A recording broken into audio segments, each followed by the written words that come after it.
नमस्कार, मी डॉक्टर शुभम। आज एक अशी गोष्ट सांगणार आहे जी अनेक लोक दुर्लक्ष करतात। पेरिफेरल न्यूरोपॅथी म्हणजे शरीरातल्या नसा बिघडणं। तुमच्या हातात किंवा पायात चिमूट भरल्यासारखं वाटतंय, धडधड, बधीरपणा किंवा कळा येत आहेत, तर हा थकवा नसून नसांची सूज किंवा बिघाड असू शकतो। आपल्या शरीरातल्या नसा ब्रेन पासून तर हातापायापर्यंत सिग्नल घेऊन जातात, आज्ञा घेऊन जातात। जर का या नसा खराब झाल्या तर चालणं, स्पर्श जाणवणं किंवा वीकनेस फील होतं। सर्वात मोठं कारण म्हणजे डायबिटीस।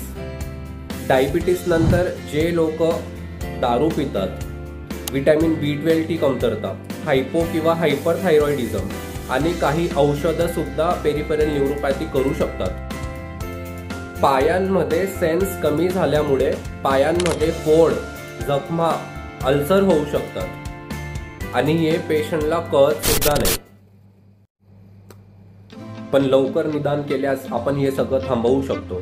एक साधी टेस्ट म्हणजे नर्व कंडक्शन स्टडी खूप उपयोगी ठरते। बधीरपणा हा नैसर्गिक नाही, वेदना या वयामुळे येतात असं समजूच नका। हा नसांचा प्रॉब्लेम असू शकतो।